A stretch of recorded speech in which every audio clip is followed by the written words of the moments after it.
श्री गुरुदेव दत्त। परमात्मा ने तो बुलवाया ही था। जून महीने से मैं बोल रहा हूँ, जो लोग मुझे रेगुलर सुनते हैं, कि मंगल जी का तांडव ये नवंबर तक दिखेगा, फिर उसका तांडव फिर जनवरी से हम अप्रैल तक देखेंगे। और मैंने यहाँ तक बोला था कि हम बहुत बड़े बड़े भयंकर भूकंप देखेंगे, जल प्रलय देखेंगे, और युद्ध जो भी दुनिया में है वो युद्ध और इंटेंशन से बढ़ता जाएगा। तो उस टाइम तो मिडल ईस्ट में ये सीज फायर की बात भी हो रही थी, फिर भी मैंने बताया था, मैं नहीं बताया था, भगवान की कृपा से ही मैं तो बोलता हूँ। तो अभी भी देखो मिडल ईस्ट की जंग कहाँ पहुँची है। फिर से अमेरिका 15 दिन ईरान के ऊपर बॉम्ब डाल डाल के थक गया है। इजराइल भी कन्फ्यूज़न में है कि साला ये जंग कैसे ख़त्म करे। ग्रेटर इजराइल के चक्कर में वो भी फंसा हुआ है। उधर रसिया यूक्रेन की वॉर भी बहुत ज़ोर शोर से चल रही है। यूक्रेन भी बहुत से ड्रोन से रसिया के ऊपर हमला कर रहा है। मैंने बोला था कि ये ड्रोन का जो आविष्कार हुआ है, इसकी वजह से ही इन फ्यूचर में परमाणु युद्ध होगा, प्लूटोनियम युद्ध होगा। तो हाइड्रोजन बॉम्ब भी गिरेंगे, परमाणु बॉम्ब भी गिरेंगे, क्योंकि जो बड़ी शक्तिशाली सत्ता है वो फिर उसके बर्दाश्त के बाहर चला जाएगा, तो फिर वो अणुशस्त्र का उपयोग इस्तेमाल करेंगे। तो अभी अमेरिका भी इस तरह से फंसा है, तो वो भी कभी भी ईरान के अगेंस्ट ऐसे कोई महाविनाशकारी अस्त्र शस्त्र का इस्तेमाल कर सकते हैं। टैक्टिकल न्यूक्लियर वेपन का भी इस्तेमाल कर सकते हैं। और जैसे ही अमेरिका ने किया कि रसिया भी तुरंत करेगा, वो इंतज़ार ही कर रहा है कि अमेरिका क्या कर रहा है। और चाइना ने अमेरिका को बराबर मिडल ईस्ट में फंसा दिया है। बाकी ये आप ये सोचो कि इतना हुती, हमास, हिजबुल्लाह के पास बड़ी बड़ी मिसाइल कहाँ से आती है, उसको लगाने का, उसको छोड़ने का, ये सब टेक्निकल नॉलेज कहाँ से आता है। तो मिडल ईस्ट की जंग चाइना रुकने नहीं देगा। वो अमेरिका को इधर फंसा के रखेगा, बर्बाद करके रखेगा। फिर बाद में उसको जो ताइवान वाला पोर्शन है वो ओपन करना है, ताइवान पे कब्जा करना है, और दूसरा हिसाब उसको इंडिया के साथ करना है। और वो चाहता है कि तब तक इधर रसिया भी कमज़ोर हो जाए और अमेरिका भी कमज़ोर हो जाए। यूरोप को तो उसकी मुगल की सेना ही चबा जाने वाली है।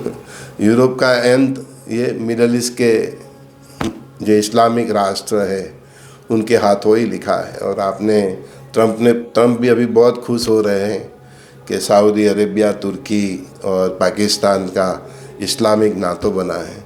लेकिन उस मूर्ख को मालूम नहीं है कि यही इस्लामिक नातो जब बड़ा स्वरूप लेगा, अभी तो ईरान के अगेंस्ट उसने उसको यूज़ करने के लिए प्रमोट किया है और बड़ी वाह कर रहा है, लेकिन वो मूर्ख को, अज्ञानी को मालूम नहीं है कि जब ये इस्लामिक राष्ट्र उसका बड़ा स्वरूप लेगा, जिस प्रकार से भाई नातो का स्वरूप है, इस प्रकार से इस्लामिक राष्ट्रों में जब बड़ी बड़ी, मतलब उसका अभी 3 देश है, तो 3 अभी इजिप्ट भी आएगा, बहुत देश उसमें इन्वॉल्व हो गए। इन फ्यूचर में ईरान भी इसमें शायद इन्वॉल्व हो सकता है, क्योंकि मैंने बोला है कि शुरुआत में तो शिया सुन्नी लड़ेंगे, फिर बाद में एक हो जाएंगे, है ना। तो फिर ये इस्लामिक नातो का जो प्रमोट कर रहे हैं ट्रम्प जी, तो उसके अगेंस्ट ही वो फाइनल यूरोप, बाद में जंग चलती जाएगी कनाडा तक, और फाइनल जंग होगी अमेरिका के ऊपर। तो तब बहुत बड़ा प्रहार थ्रू सपोर्ट से, चाइना के सपोर्ट से अमेरिका के ऊपर होने वाला है। फिर उसको जो सर्वाइव उस टाइम करेगा वो भारत और रसिया की हेल्प से ही होगा। तो यहाँ तक मैंने बताया है। तो अभी दुनिया की ये परिस्थिति है कि अमेरिका थ्रू इजराइल भी टेक्निकल न्यूक्लियर वेपन उपयोग कर सकते हैं, और बस उनका ही इंतज़ार है कि फिर रसिया इधर यूक्रेन की जो वॉर यूरोप तक उसकी आग लगी है, तो रसिया भी उसका इस्तेमाल कोई ना कोई देश के ऊपर कर सकता है। अभी भी रसिया टैक्टिकल न्यूक्लियर वेपन के बारे में इसीलिए सोच रहा है कि यूक्रेन तो उसका ही पार्ट है, उसमें जो प्रजा है वो भी उसकी ही है, इसीलिए उसके हाथ रुके हुए हैं। तो ऐसा भी हो सकता है कि वो यूक्रेन पे नहीं, लेकिन किसी यूरोप के किसी देश के ऊपर, ब्रिटेन के ऊपर के या फ्रांस के ऊपर भी उसका कोई ऐसा विनाशकारी हथियार का इस्तेमाल कर सकता है। इन शॉर्ट मेरे कहने का मतलब यही है कि जैसे जैसे हम 2026 से आगे चलेंगे, 26 से आगे जैसे जैसे चलेंगे, ये न्यूक्लियर वेपन का, फिर उसके साथ केमिकल अस्त्रों का, बायोलॉजिकल वॉर का अभी इस्तेमाल होने का टाइम आ गया है। ये साल भी हो सकता है। ये 28 तारीख को फिर चंद्र ग्रहण है, तो इससे किसी की बुद्धि, चंद्र मन का कारण है, मन का कारक है, तो किसी की बुद्धि सटक गई तो कुछ भी हो सकता है। मतलब आपको अभी सावध रहना पड़ेगा। हम बहुत बहुत विनाश देखने जा रहे हैं। प्रकृति भी साथ में तांडव कर रही है। पहले वेनेजुला को बर्बाद किया भूकंप से, फिर कोलंबिया को किया, परसों इंडोनेशिया को किया। तो कई लोग मुझे पूछ रहे हैं ना, आपने बोला था अभी तक भूकंप नहीं आया। देख लो 1 बाय 1 चालू ही है ना। और जनवरी से अप्रैल तक तो इससे भी बड़ा हम भूकंप देखेंगे। और अभी जो जंग चल रही है वो विकराल स्वरूप लेगी, तो जनवरी से अप्रैल में बहुत विकराल हो जाएगी, किसी के कंट्रोल बाहर नहीं होने वाली। और वही वर्ल्ड वॉर 3 का फाइनल स्टेज तय करेगा 2027। तो हर साल हम देखते हैं कि नया साल की शुरुआत से ही दुनिया में कुछ ऐसी घटना हो जाती है कि पूरा साल उसी दिशा में चलता है। तो 2026 की शुरुआत 4 जनवरी या 5 जनवरी के सराउंडिंग अमेरिका ने वेनेजुएला के ऊपर अटैक कर दिया था और उसको कंट्रोल कर लिया, है ना। तो अब बड़ी बड़ी सत्ता छोटी छोटी बड़ी बड़ी मछलियाँ, छोटी छोटी मछलियों को निगल जाने के लिए निकल पड़ी है। उधर रसिया निकल पड़ा है, इधर अमेरिका निकल पड़ा है, चाइना अपनी ओर बहुत शकुनी दिमाग से वो भी निकल पड़ा है। भारत की भी नज़र पीओके पे है। तो ये दुनिया की 4 महासत्ता अपने लाइन बढ़ाने की कोशिश में लग गए। प्रकृति का भी और प्रलय देख लिए, यूरोप की हालत देख लीजिए। जितनी गर्मी हम हिंदुस्तान में देखते हैं, एशिया में देखते हैं, वो गर्मी अभी यूरोप में पड़ रही है। 45 डिग्री 50 डिग्री, कभी यूरोप वालों ने ऐसा सोचा भी नहीं था। तो युग परिवर्तन का जो पूरा प्रोसेस है उसमें मानव सहज प्रलय तो है, लेकिन प्रकृति भी बहुत इशारे कर रहे हैं। उधर जंगल के जंगल जल रहे हैं। तो ये सब देख के कई अज्ञानी लोग बोल रहे हैं कि हमारे इंडिया में कब होगा। अभी परमात्मा की कृपा है कि तुम शांति से रोटी खा रहे हो, धंधे पे जा रहे हो, नौकरी पे जा रहे हो, तुझे क्यों इतनी जल्दी है? क्योंकि जब इंडिया में स्टार्ट होगा तो वो 1.5 साल निकालना बहुत मुश्किल होगा।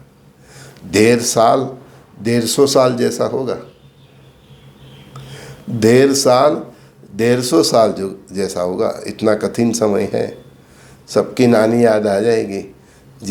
जो कभी मंदिर नहीं गया वो भी मंदिर जाएगा, जिसने कभी नमाज नहीं पढ़ी वो भी पढ़ेगा, जो कभी चर्च नहीं गया वो भी जाएगा।